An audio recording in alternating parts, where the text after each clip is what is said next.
My 7 eyes locked onto the voting. Bored, and for the first time in 300 cycles of service, I forgot how to breathe. The numbers were wrong. They had to be wrong. I tapped my console twice, then 3 times, hoping the display would correct itself. It did not. The humans had voted to leave. I am Ambassador Core of the Zerathi Concordant, and I have served on the Galactic Alliance Council for longer than most species live. I have seen wars begin and end. I have seen plagues wipe out entire worlds. I have watched empires rise and crumble into dust, but I had never in all my long years seen a founding vote go this way. Around me, the grand chamber of Meridian Prime exploded into sound. Delegates from 400 species shouted over one another. The Kryllian ambassador slammed his fist onto his desk so hard the surface cracked. The Glamarian representative let out a high, keening wail that made my ears ache. Even the ancient Vorth, who had not spoken aloud in the chamber for over a century, turned their silver heads toward the human delegation. And there she stood, Deanna Whitmore, the human ambassador, calm as still water. She did not smile, she did not frown. She simply waited for the noise to die down, which took nearly 10 minutes. When she finally spoke, her voice was soft, but somehow it reached every corner of that massive chamber. "The vote is recorded," she said.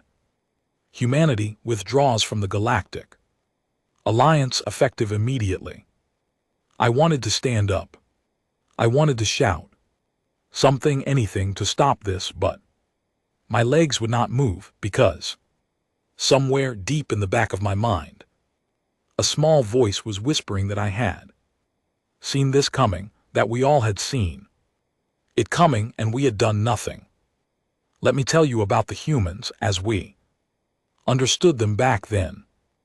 80 years ago, they had arrived at our doorstep in their strange, patched-together ships. They had only just learned to travel faster than light. Their technology was crude compared to ours. Their bodies were soft and fragile. They had only 2 eyes, 2 arms, 2 legs. They lived barely 100 years, which we found almost tragic.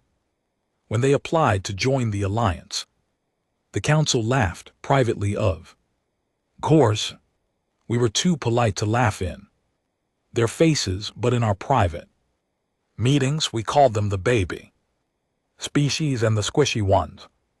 We gave them membership, but only the lowest rank. We assigned them the worst trade routes, the most dangerous border patrols, the frontier worlds nobody else wanted. And the humans, they accepted everything. They smiled, they thanked us, they got to work.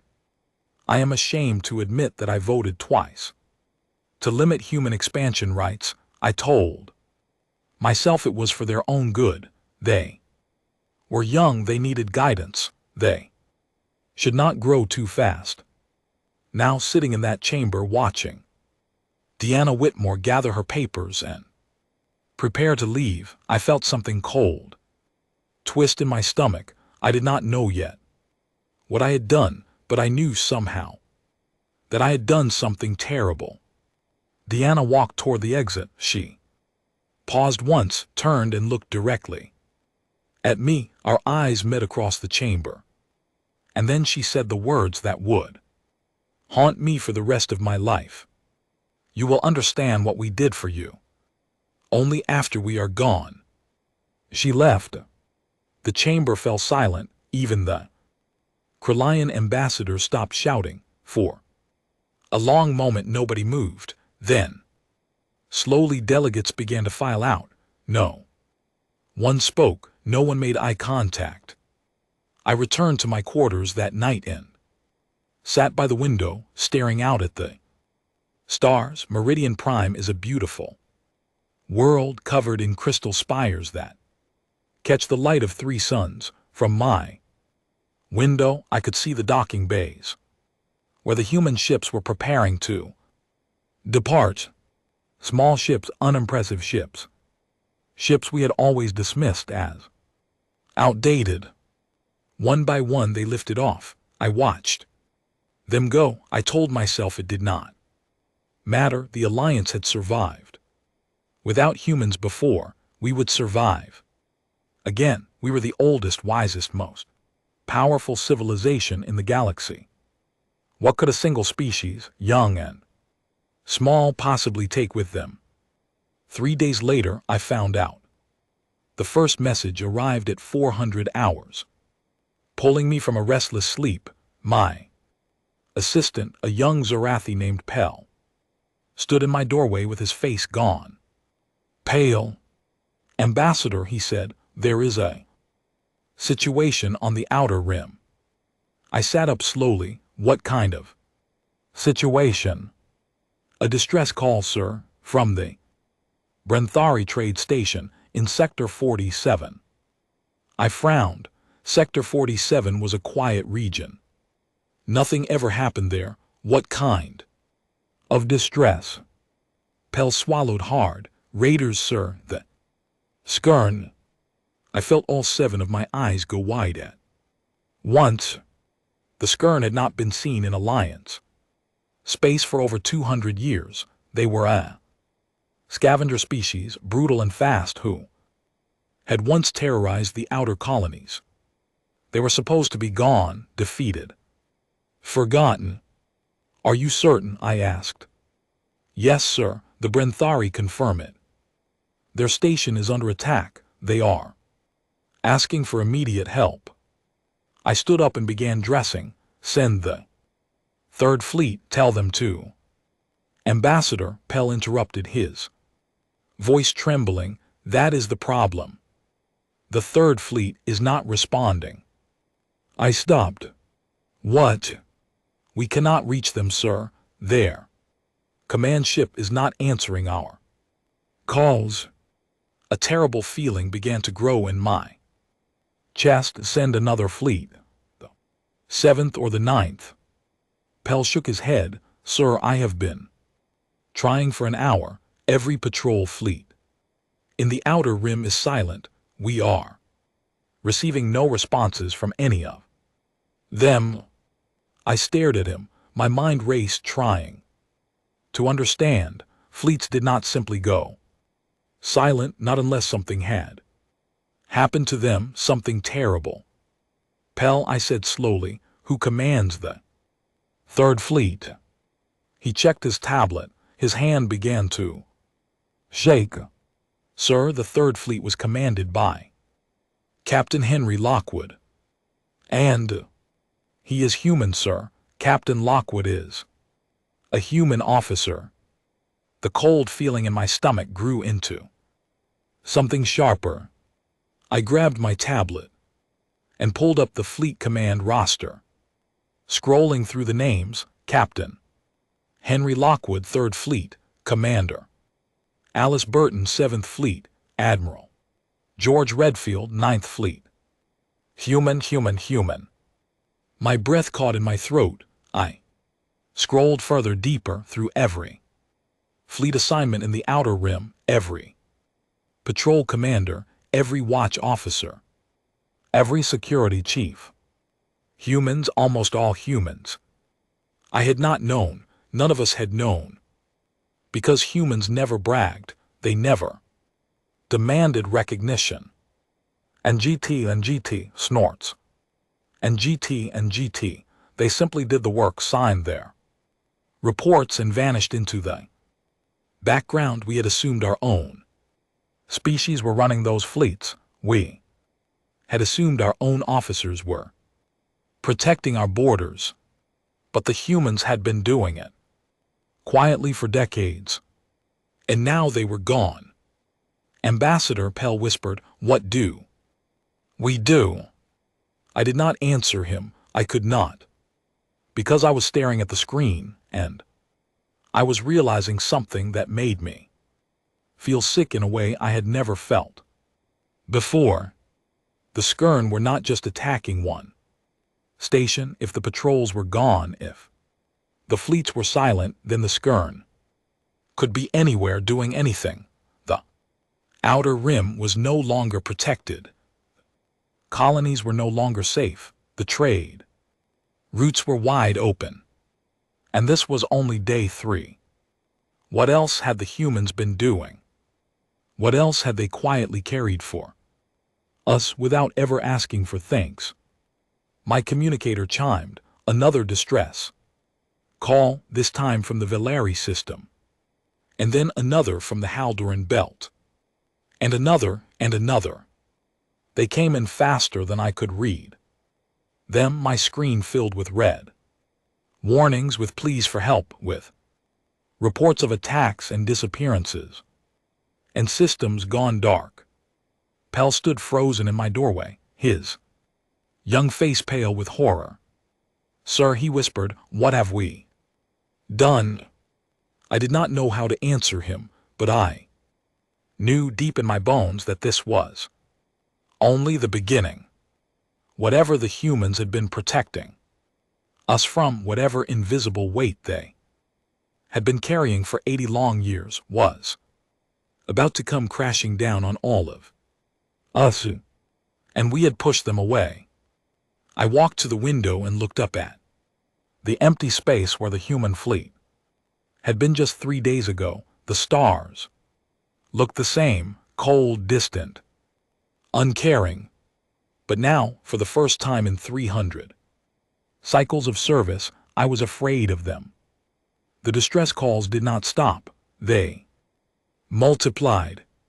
By the end of the first week after humanity's departure, my office had received over 4,000 emergency transmissions from across Alliance space.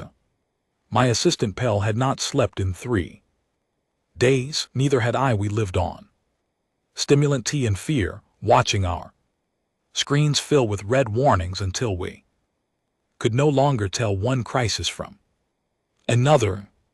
The council called an emergency session.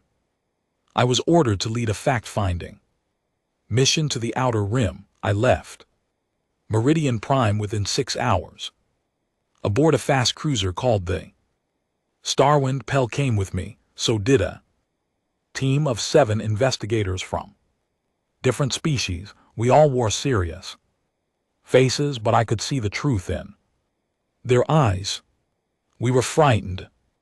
The journey took 2 days. As we traveled, more reports came in. The Brenthari trade station had been lost. The Velari colony was under siege. An entire shipping convoy had vanished without a trace near the Haldoran belt. And worst of all, no one had heard from Governor Maxwell Pierce of the Yelnari frontier colonies. Governor Pierce was human, of course. He had governed those colonies for 30 years. He was gone now, along with every other human official in that region. When we arrived at the first stop, the Glumerian trade hub of Silvora, I thought I was prepared. I was not. The station was in chaos. Refugees from nearby worlds crowded the docking bays. Food supplies were running low. The station's security force, once numbering 200 officers, now had fewer than 40, and every missing officer I discovered had been human. I met with the station's chief administrator, a Glumerian named Veles. He was an older member of his species, with silver fur and tired eyes. When I sat down across from him in his office, he did something I did not expect. He began to cry. "Ambassador Kor," he whispered, his voice breaking, "they are gone. They are all gone." "The humans?" I asked gently. He nodded. "Every single one. They packed up quietly and left on the same day. No goodbyes, no announcements, just gone." "How many were stationed here?" I asked. Veles checked his tablet with trembling Fingers 342 officially, but there were many more who worked unofficially. Volunteers, helpers, teachers at our schools, nurses at our medical center. The woman who ran our orphanage, a human named Margaret Foster, she had been here for 20 years. She raised hundreds of Glumerian children whose parents had been lost in the old raids.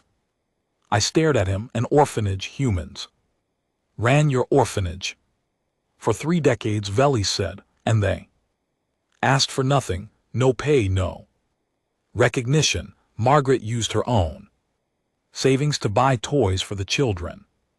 She celebrated their name days. She stayed up at night with them when they were sick, and his voice broke again. We called her the strange little alien lady. We laughed at her for caring so much. Some of our council even complained that she was making the children soft with her hugs and her songs. I could not speak. I simply sat there, absorbing his words. And now the children cry every night. Velis continued. They ask where Miss Margaret went, and I do not know what to tell them. I left his office feeling as if the floor had shifted beneath my feet. Pell walked beside me in silence. Finally he spoke. Ambassador, I've been looking through the station records. The humans here did not just run security and the orphanage. They also operated the medical clinic. And GT snorts. And GT, the emergency response team, the search and rescue squad. They maintained the water filtration systems. They ran the community kitchen that fed the poor. He stopped, unable to continue. Keep going, I said softly. Sir, almost every service that made this station livable was being done by humans, quietly in the background, without any recognition, and now none of it is being done. I closed my eyes. My heart felt heavy in my chest. We continued our journey. Every station we visited told the same story. On the teethering colony of Brightwater, humans had been running the school system for 40 years. A woman named Elizabeth Hartman had taught 3 generations of teethering children how to read. She had left behind a letter for her students. It said only, be kind to each other. I love you all. The children had made a shrine to her in the schoolyard. They visited it every morning. On the mining world of Kresh, human engineers had maintained the ancient tunneling systems that kept the colony alive. They had worked in dangerous conditions deep underground for pay that was barely enough to live on. Nobody had ever thanked them. When they left, the colony's mining operations collapsed within a week. Thousands of workers were suddenly without jobs. Local government had no idea how to fix the equipment. On the agricultural world of Pemberton Fields, a human family, the Claytons, had spent 60 years teaching farming techniques to the native population. They had brought seeds from Earth and shown the locals how to grow crops in difficult soil. Because of the Claytons, Pemberton Fields had become one of the most productive farming worlds in the Alliance. Now with the Claytons gone, the farmers were lost. They did not know how to maintain the new crop rotations. They did not know how to fix the irrigation systems. Everywhere we went, it was the same. Humans had been holding up pieces of our civilization that we had not even known existed, and we had never once stopped to ask why. But the real horror came on the 5th day. Pell burst into my cabin aboard the Starwind, his face pale with terror. Sir, you need to see this. He handed me a classified report. It was From the Alliance Central Records Office, someone had finally decided to check the full history of human service. In the Alliance, the numbers were staggering. Over 80 years, humans had lost lives, defending Alliance civilians at a rate 60 times higher than any other species. 60 times they had died in raids we had never heard about. They had fallen in rescue missions that were never reported. They had given their lives on worlds whose names we had never bothered to learn.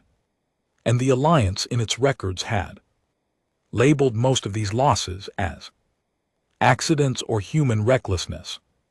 We had blamed the humans for being too brave, for caring too much, for throwing themselves into danger when wiser species would have stood back. I read the report 3 times, then I set it down and stared at the wall for a very long time. Ambassador Pell asked quietly, "Are you all right?" "No," I said, "I'm not all right." I stood up and walked to the window. We were passing through an empty stretch of space. The stars looked lonely out there, scattered thinly across the black. "Pell," I said, "when we get back to Meridian Prime, I need you to do something for me." "Anything, sir." "I want every record we have on human service in the Alliance, every report, every casualty list, every mission log, every complaint ever filed against a human. I want to see all of it." "Yes, sir. May I ask why?" I turned to face him. "Because I think we have done something terrible, Pell.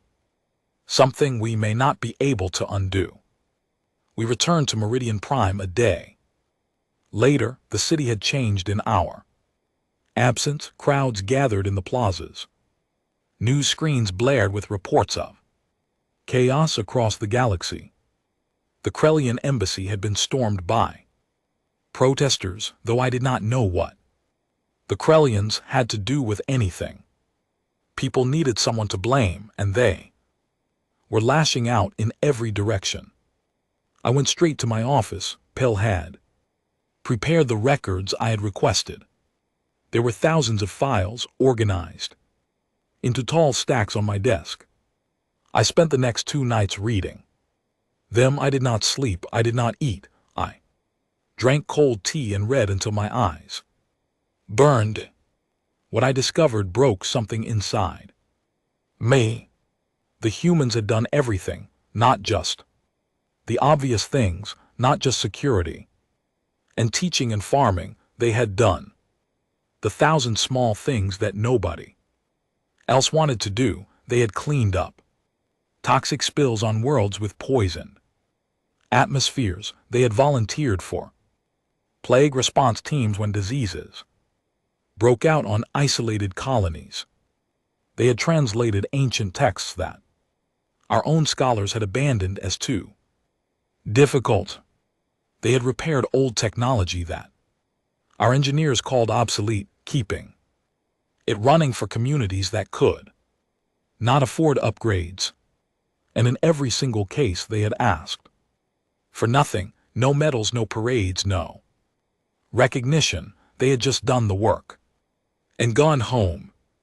On the 3rd night, I found something that made me put down the report and sit very still.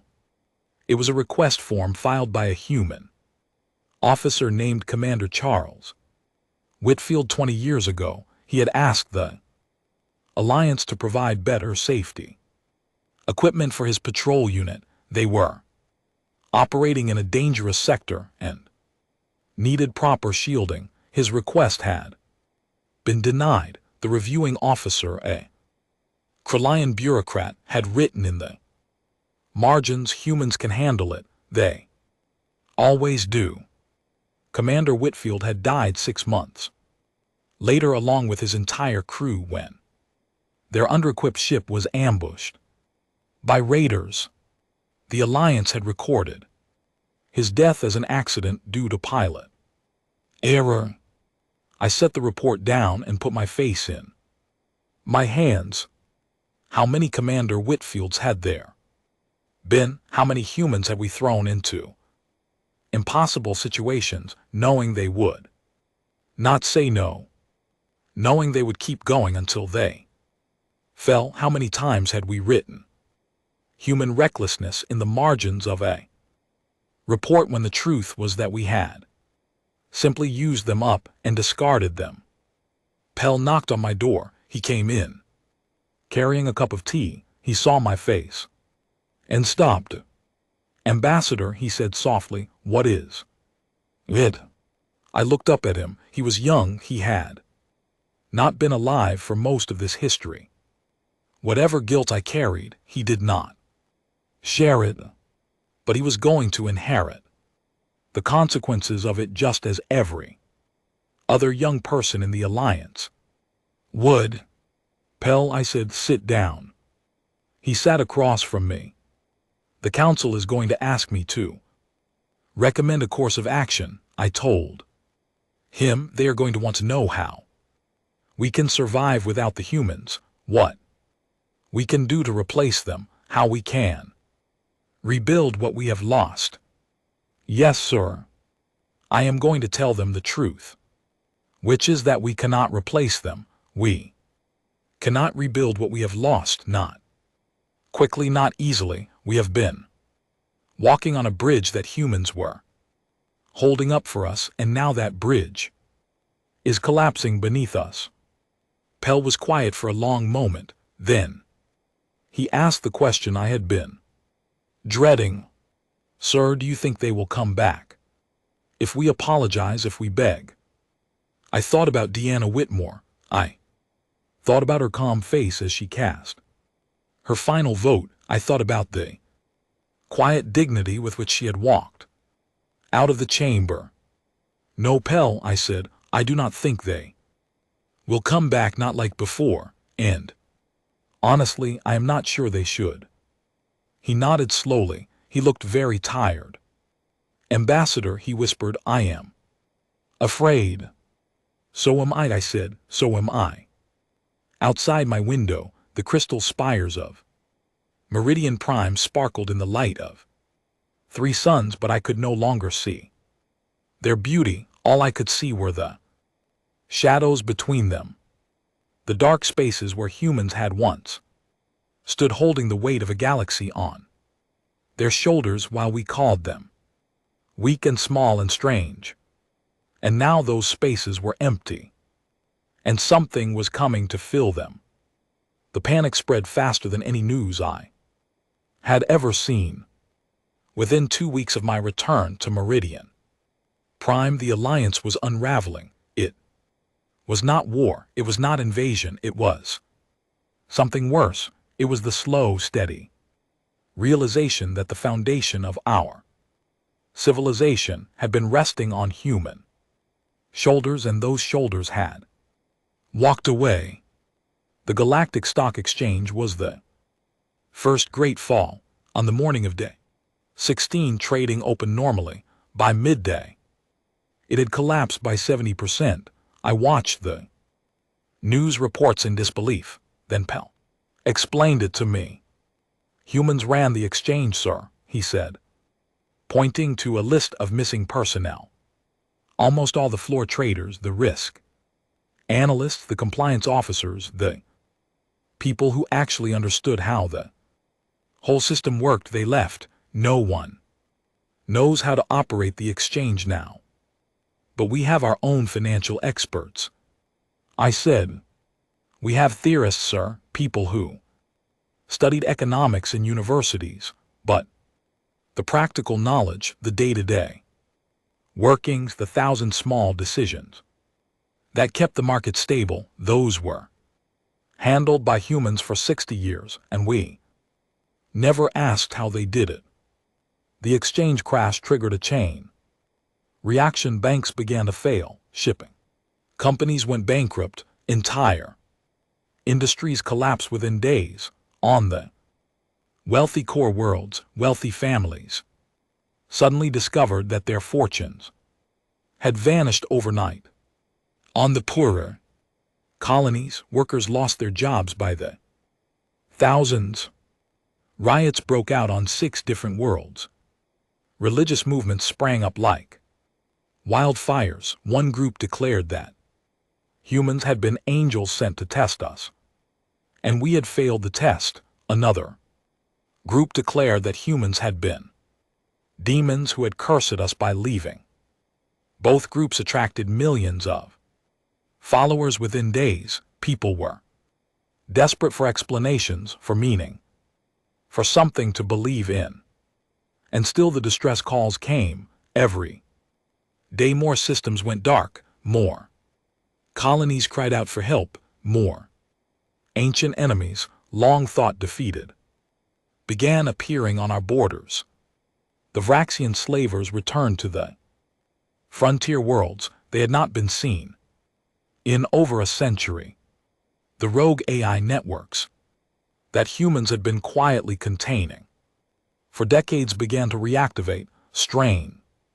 Creatures from the deep space rim, things we had only read about in old records, began to appear on the edges of our maps. I attended an emergency council session. On day 23, the Grand Chamber was packed. Every delegate was present. The mood was desperate. The Kryllian ambassador, the same one who had mocked the humans for years now, demanded that we send a delegation to beg them to return. His voice was shrill with panic. We cannot survive without them. They must come back. We will offer them anything. The Vraxian representative, whose own species had caused humans endless trouble, now wept openly and accused the humans of cruelty. How could they abandon us? We were their allies, their friends. I sat quietly through these speeches. My 7 eyes watched the other delegates. I saw fear in all of them, but beneath the fear, I also saw something else. Something worse. I saw entitlement, the belief that humans owed us something, that their leaving was a betrayal rather than a consequence of our own actions. When my turn came to speak, I stood. Slowly, the chamber fell silent.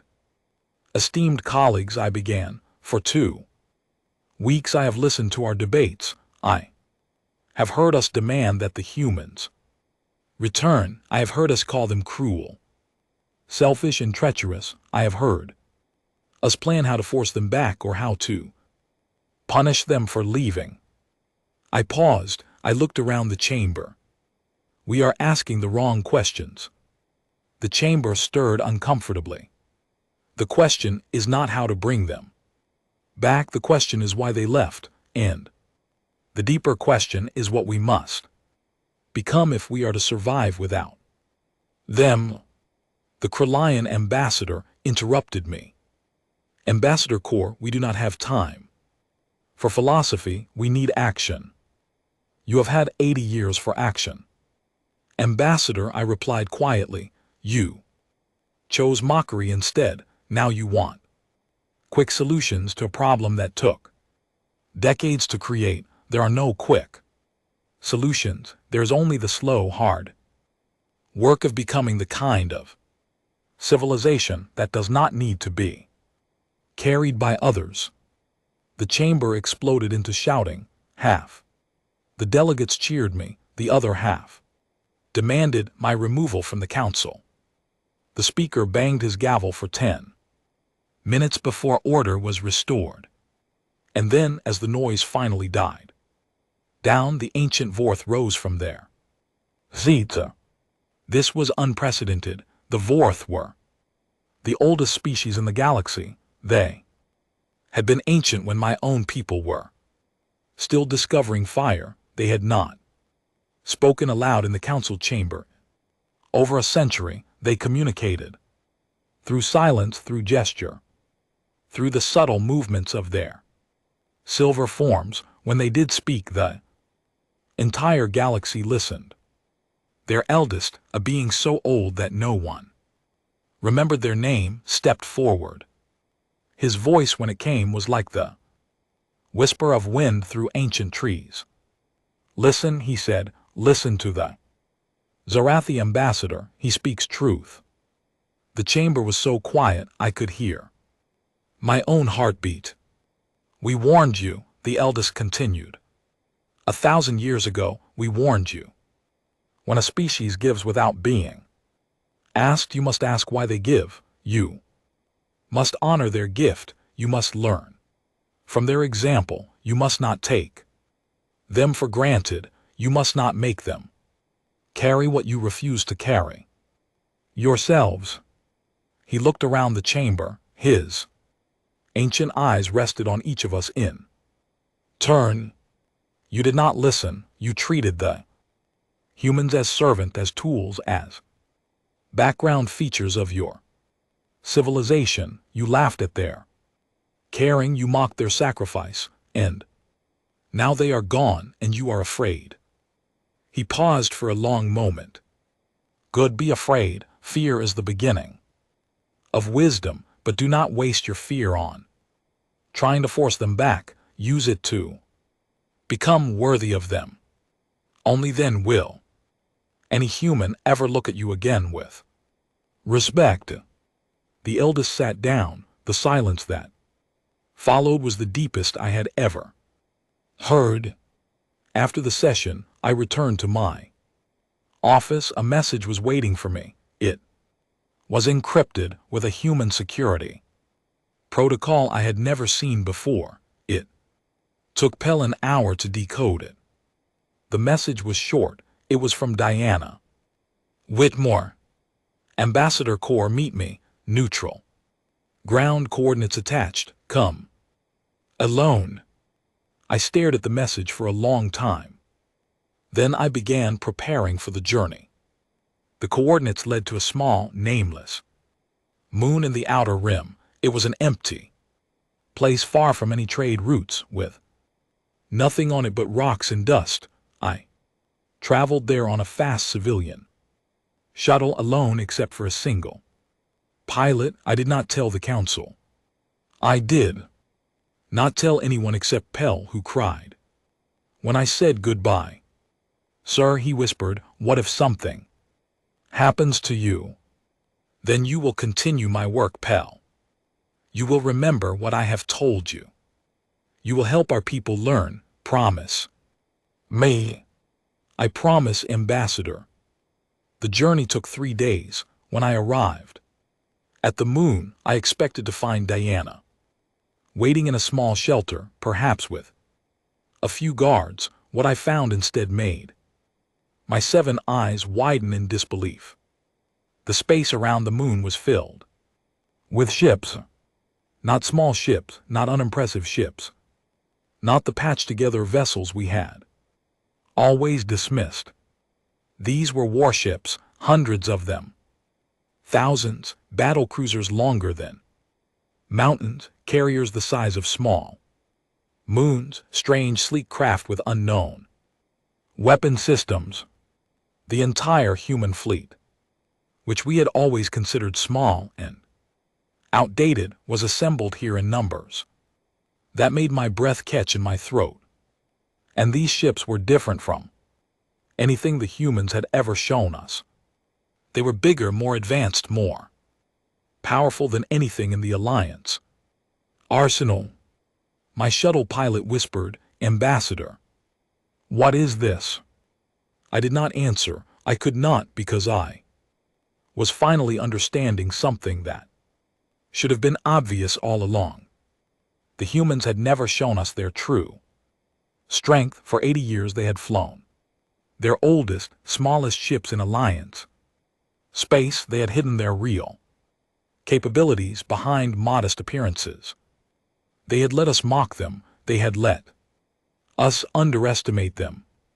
They had accepted the worst assignments and the lowest pay, all while possessing a fleet that could have crushed the entire Alliance without breaking a sweat.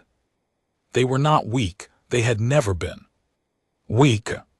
They had been restraining themselves, holding back, playing small. So snorts that we would not feel threatened, so that we could keep believing we were the greatest civilization in the galaxy. My shuttle received landing instructions and descended to the moon's surface. Diana Whitmore was waiting for me beside a small building. She was alone. She wore simple clothes, not the formal robes of an ambassador. Her dark hair was pulled back from her face. She smiled when she saw me. It was a tired smile, but a kind one. "Ambassador Kaur," she said, "thank you for coming." I stepped out of the shuttle. My legs felt weak. I looked up at the sky, at the fleet hanging in the dark above us. "Diana," I said quietly, "what is this? All of this?" She followed my gaze upward. "This is the truth, Ambassador, the truth we never showed you." "Why?" My voice was barely a whisper. "Why did you hide this from us?"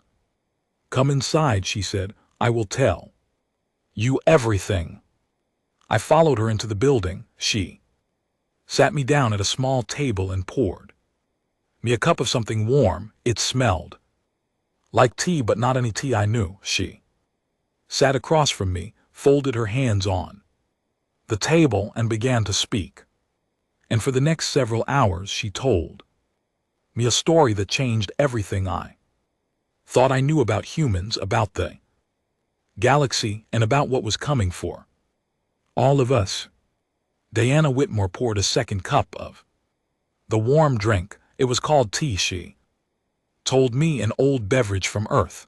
I held the cup in my trembling hands and waited for her to begin. "Ambassador Kaur," she said gently, "how old are you?" 342 cycles, I answered. "And how old do you think my species is?" I frowned. The humans had only achieved faster than light travel, about 100 years. Before they joined the Alliance, their civilization was young, very young. Perhaps 200,000 of your years. Diana smiled sadly. "Ambassador, humans have been a species for over 300,000 years. We have had advanced civilizations rise and fall many times. We have faced extinction events more than once. We have known war. We have known peace. We have known famine, plague, slavery, and every other horror the universe can throw at a species. By the time we met you, we had already learned lessons that your alliance has not yet begun to learn." I stared at her. "But your records, your history, you said you were new to space travel." "We were new to faster than light travel," Diana corrected, "but we had traveled our own solar system for centuries before that. We had built colonies on Mars, mining stations on our moons. We had already faced crises of our own. When we finally reached the stars, we were not children. We were survivors of 1,000 hard lessons." I set down my cup. My hands were shaking. "Then why," I asked, "why did you pretend to be less than you were? Why did you accept our mockery, our mistreatment?" Diana was quiet for a long moment. She looked out the window at the stars. "Because when we first encountered the Alliance," she said, "we saw something familiar. We saw a civilization that was proud, rigid, convinced of its own greatness. We had been that civilization many times in our history, and we knew what happened when such civilizations met younger, more energetic species. They either crushed them or they were crushed by them. Neither outcome was good. So you hid your strength. We hid our strength and we joined you at the lowest level as children, so you would not feel threatened. We wanted to help you. We wanted to give you time to grow into something better before you had to face the harder realities of the universe. We did not want to replace We wanted to support you. Then why leave? I asked. Why now? Diana turned back to me. Her eyes were sad. Because it was not working, Ambassador.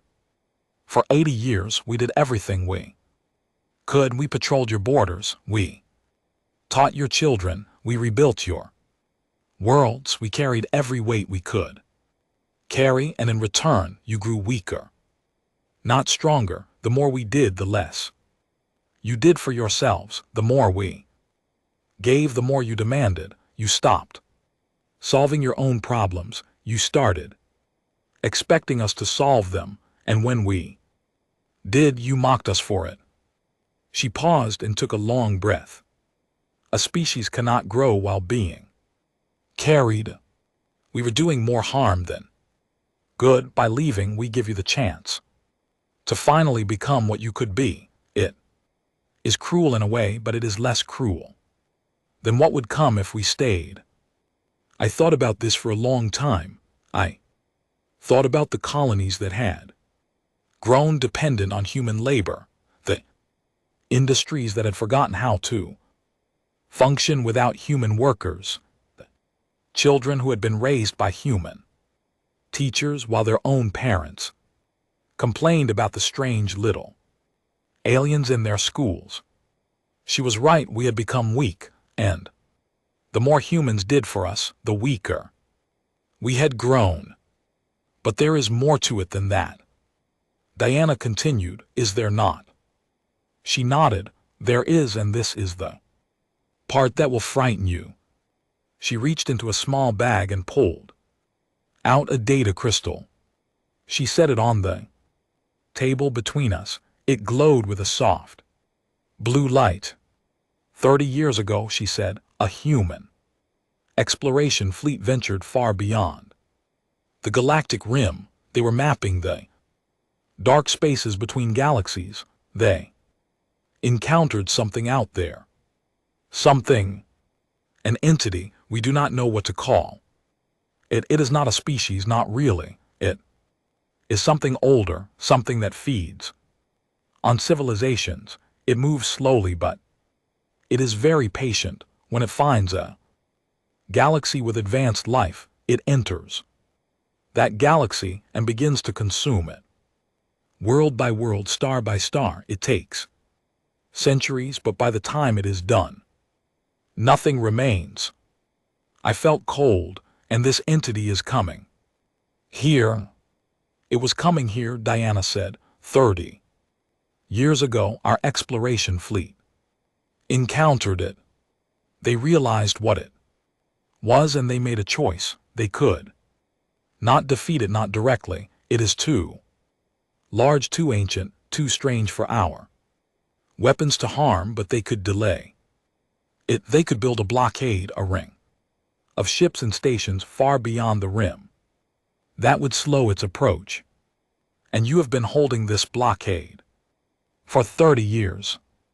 Yes, we have rotated fleets out to the blockade continuously. It has cost us many lives, many ships. We have kept it completely secret because we did not want to frighten the Alliance. We thought we could hold the blockade indefinitely. We thought we could protect the galaxy without anyone ever knowing.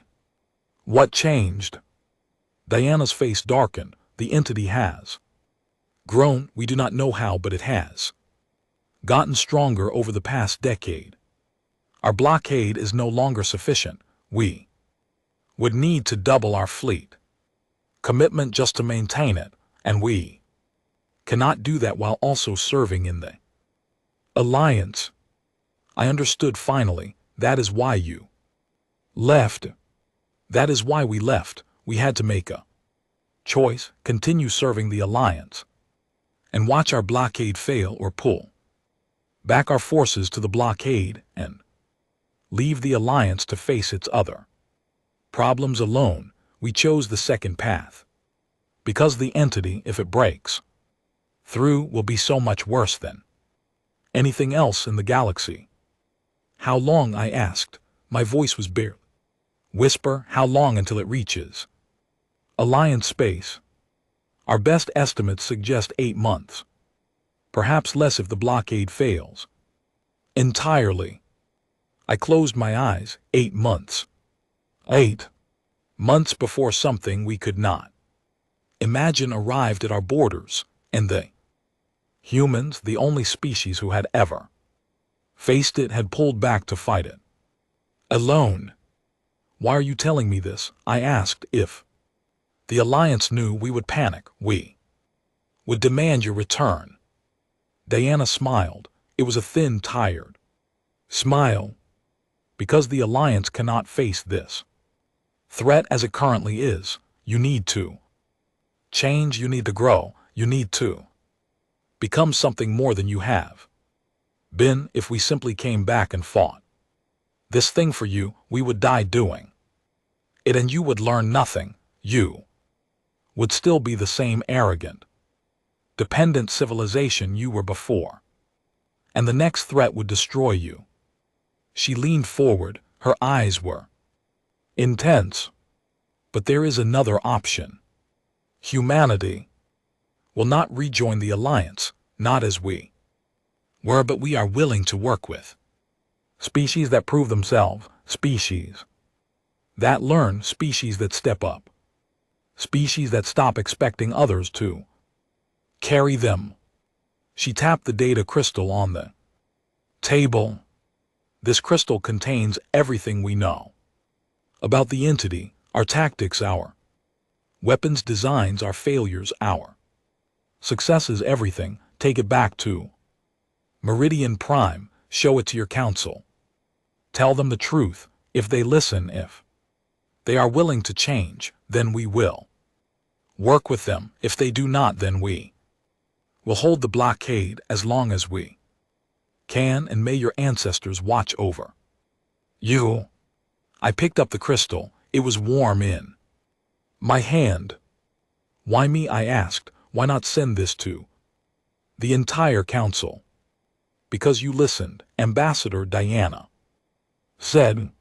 You listened when the Vorth elders spoke. You listened when you visited the colonies. You listened to the children crying for their human teachers. You have been listening for weeks now, and you are one of the few delegates who has understood what you were hearing.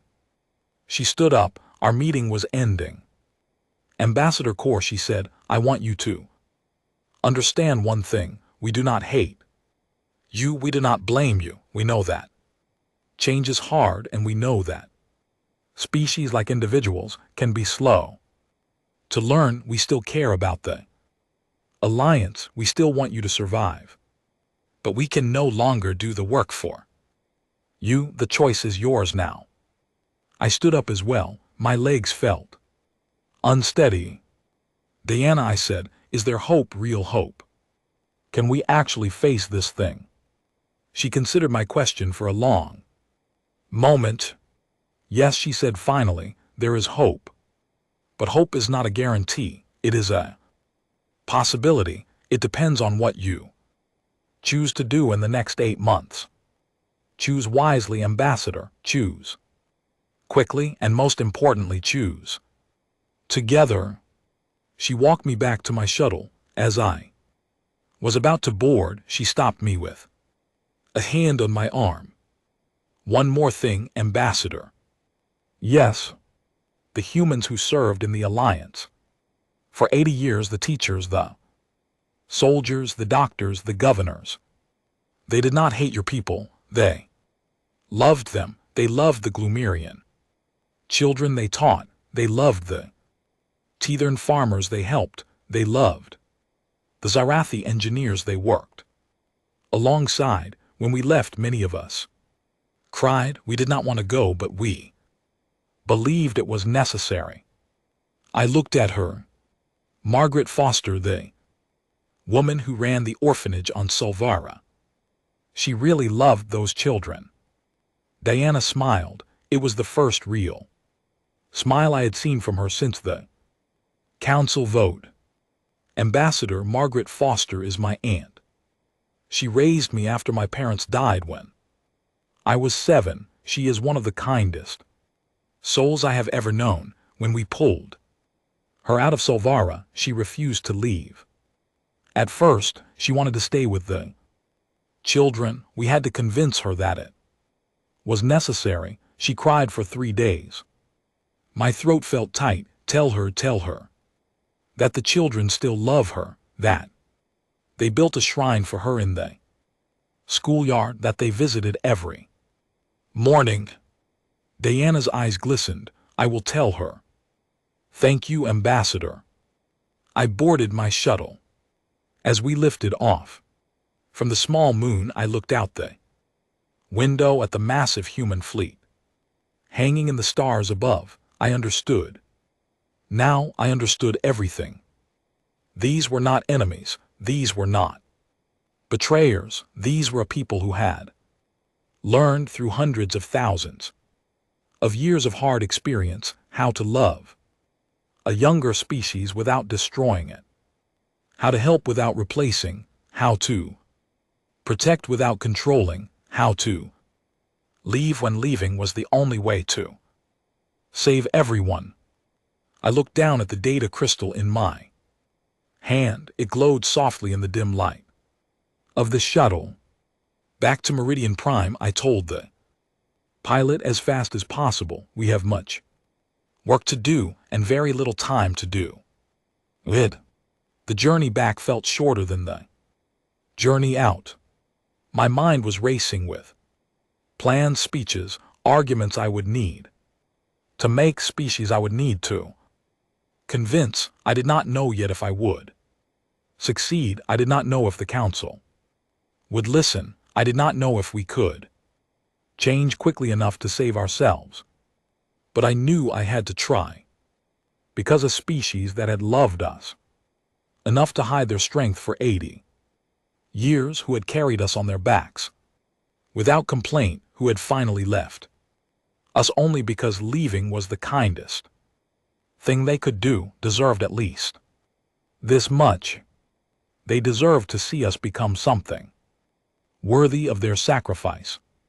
I closed my hand around the data crystal. I would not fail them, not this time. The stars streamed past my window as my shuttle accelerated toward home. I arrived at Meridian Prime 6 days later. The council was waiting for me. They had been notified of my return, though I had not told them where I had been. Pell met me at the spaceport, his young face pale with worry. When he saw me, he ran toward me and grabbed my arm. Sir, what happened? Where did you go? There are rumors. Some say you defected. Some say you were abducted. Krellians are demanding your arrest. I patted his shoulder gently. Pell, calm yourself. I went to meet someone and I have information that will change everything. Take me to the council chamber now. He nodded and hurried me through the crowded streets. Meridian Prime had changed even in the short time I had been gone. Protesters filled the plazas. Businesses were closed. Soldiers stood on corners watching the crowds nervously. The city felt like a pot about to boil over. The council chamber was packed when I arrived. Every delegate was present. Krellian ambassador stood as I entered, pointing a clawed finger at me. Ambassador Kor, you have disappeared for days without authorization. You will explain yourself immediately. I walked calmly to the center of the chamber. I held up the data crystal Diana had given me. I will explain everything, I said, but first let me show you something. I placed the crystal into the chamber's central display system. The room darkened. The holographic projectors came to life, and for the next 2 hours, every delegate in the Galactic Alliance watched the data Diana had given me. They saw the entity from beyond the rim. They saw its size, its strangeness, its hunger. They saw the human blockade. 30 Years of quiet sacrifice holding back. Something none of us had ever imagined. They saw the casualty reports, the failed attempts, the slow, terrible progress of the thing toward our galaxy. When the presentation ended, the chamber was silent. No one spoke, no one moved. I saw the Krellian ambassador sitting with his clawed hands over his face. I saw the Vrexian representative trembling. I saw the ancient Vorth nodding slowly as if this confirmed something they had long suspected. I stepped forward to address them. Esteemed colleagues, for 30 years the humans have held back something that would have consumed our galaxy. They did this in secret. They did this without thanks. They paid for it in lives we never counted, in ships we never knew, were lost, in grief we never shared, and when the burden became too great, they left the Alliance, not to abandon us, but to hold the line longer, to give us a chance to prepare. I paused. I looked around the chamber. Every eye was on me. The humans will not return to the Alliance, not as they were, but they have offered us a partnership. They will work with species that prove themselves, species that change, species that stop expecting to be carried and learn to carry themselves. The Krellian ambassador spoke, his voice small and broken. What must we do? We must become the kind of civilization the humans can respect. I said, we must start doing the work they used to do for us.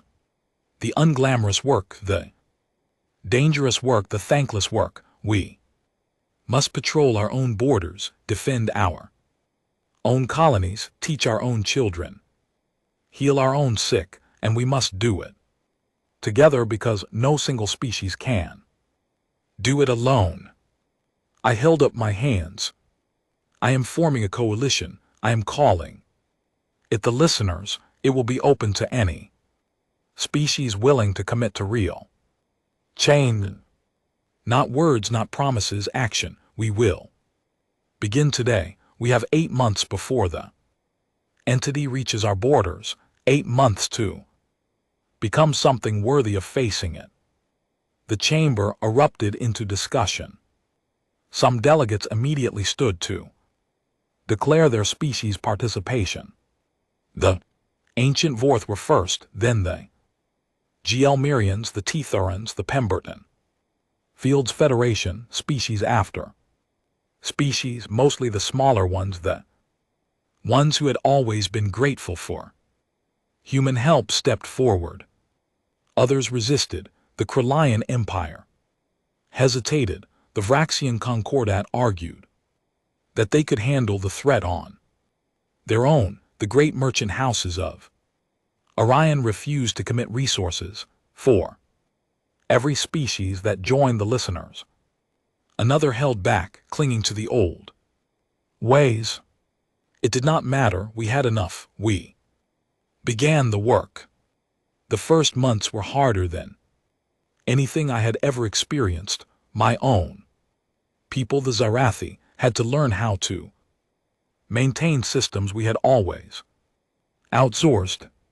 Our engineers, long accustomed to easy work, suddenly found themselves crawling through ancient machinery, trying to figure out how humans had kept it running.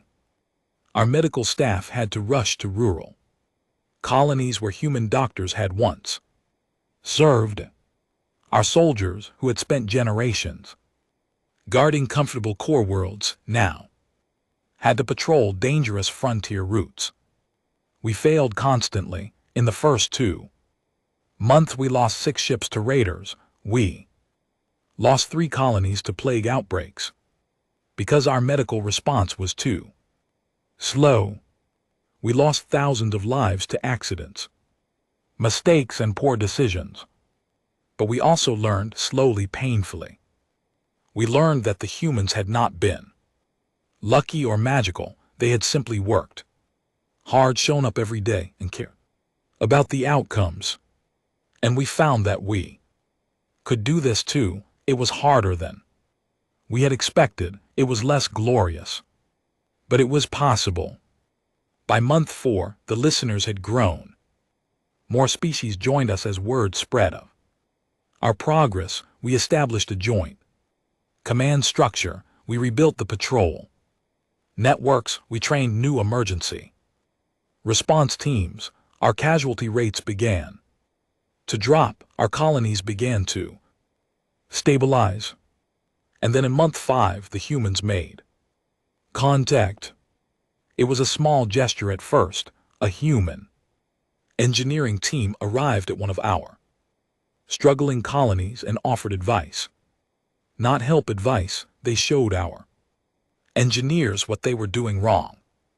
Then stepped back and let our people fix it themselves. A week later, a human medical team visited another colony and did the same thing. They taught. They did not replace. Slowly, quietly, humans began working alongside the listeners, not leading us, not carrying us, walking with us, teaching us when we asked, letting us struggle when struggling was what we needed. I met with Diana Whitmore again in month 6. She came to Meridian Prime for a brief visit. She looked tired but pleased. We walked through the city together, watching our people rebuild. You have done well, Ambassador, she told me. We have much more to do, I replied. Yes, but you are doing it. That matters. She stopped walking and turned to face me. The entity is accelerating. It will reach our blockade within 2 months. The blockade will fail. When it breaks through, we will need every ship, every soldier, every capable person in the galaxy to face it. I nodded. I had expected this. We will be ready. You will not be fully ready, she said. Honestly, but you will be more ready than you would have been, and that may be enough. When the entity arrived, it was worse than anything in the data crystal had prepared us for. It did not have a single form. It was a thing of shadows and hunger made of many parts, each one the size of a moon. It did not attack like an army. It flowed like dark water, consuming everything it touched. The planets went silent when the battle lasted 40 days. Every species that had joined the listeners fought. We fought beside humans, not behind them. Our ships flew in formation with theirs. Our commanders coordinated with theirs. I myself served on the bridge of a Zirathi warship in a joint command with a human captain named William Harper. We lost many ships, many lives, many worlds. But we won. Not by being strong, by being together. By refusing to give up, by doing the impossible, mundane work of defending each other over and over again for 40 straight days. When the last fragment of the entity was destroyed, I stood on the observation deck of my ship and looked out at the battlefield. It was a graveyard of ships, both human and listener. Captain Harper stood beside me. He was wounded. So was I. Ambassador Core, he said quietly, we did it. Yes, William, we did it. Together. We stood in silence for a long time, watching the stars. The galaxy that emerged from that war was different, harder, crueler in some ways. Many species had lost much. Old alliance was gone forever, replaced by something new and uncertain. And GT snorts. And GT, the listeners had become the core of a new association, one built on shared work and mutual respect rather than hierarchy and pride. Humanity did not rejoin us formally, but they walked beside us. They were partners now, equals, not saviors, not servant, friend in the deepest sense of that word. I am old now, even by Zarathi standards. I have retired from active service. I spend my days writing. I am putting down this story so that future generations will know what happened, so they will understand what we lost and what we gained and what it cost us to become who we are. Pel is grown now. He has his own children. He leads the Zarathi delegation to the new association, and he does it well. Sometimes he visits me in my quiet home. On the coast of my home world, we talk about the old days, about the mistakes we made, about Diana Whitmore and Margaret Foster and William Harper and all the others. Margaret Foster, by the way, returned to Silvara a year after the war. She visited the shrine the children had built for her. She hugged the grown orphans who still remembered her songs. She wept with them. Then she went back to Earth. She's still alive, I am told. She is very old now, but happy. Diana Whitmore visited me once a few cycles ago. She snorts sat in my garden and drank tea with me, real tea. This time from Earth, we talked for hours about the future. Ambassador Kaur, she said at one point, do you ever regret what happened? The years of pain, the struggle. I thought about her question for a long time. I looked at my garden, at the flowers that grew there, at the distant stars visible in the evening sky. No, I said finally, I regret what came before. I regret the 80 years of taking you for granted. I regret the mockery, the dismissal, the way we used your people without ever seeing them. But what came after, what we became through that struggle, I cannot regret. Because we are better now, truly better. Not because we are more powerful, but because we have learned to see each other, to work together, to do the quiet, hard work of keeping a civilization alive. Diana smiled. Margaret always said that the children on Silvara were the sweetest she had ever known. She used to tell me stories about them. They miss her still. I know she misses them too. We sat in silence as the sun set. Stars came out one by one. They looked different to me than they had in my youth. They were no longer simply beautiful. They were a responsibility, a shared task, a home we all had to work to maintain. I am writing this now because I want the young people to understand, the children who were not born yet when humans left the Alliance, the ones who grew up in the new association, who do not remember the old arrogance. I want them to know a civilization is not held up by its laws, its treaties, its great leaders. It is held up by the quiet hands of the people who do the small necessary work every day, the teachers who come in early, the doctors who stay late, the engineers who fix what is broken before anyone notices it was broken, the neighbors who check on the sick, the strangers who stop to help. For 80 years, humans did this work for us. And we did not see them, we did not thank them, we mocked them for caring so much. And then they left in the stars, panicked, and we learned the hardest lesson of our long history. If you are reading this and your civilization has people who quietly carry its weight, find them, thank them, learn from them, work beside them, do not take them for granted, do not assume they will always be there. Because if they leave, you may find that you were never as strong as you thought, that your greatness was resting on shoulders you never looked at, that your pride was just a story you told yourself, while others were writing the real history in their daily sacrifices.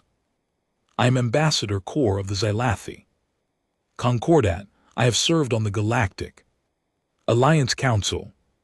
I have witnessed the greatest crisis in galactic history. I have seen my people humbled and then rebuilt. I have fought beside humans and I have wept beside them. I have been wrong and I have been forgiven and I have tried to become worthy of that forgiveness.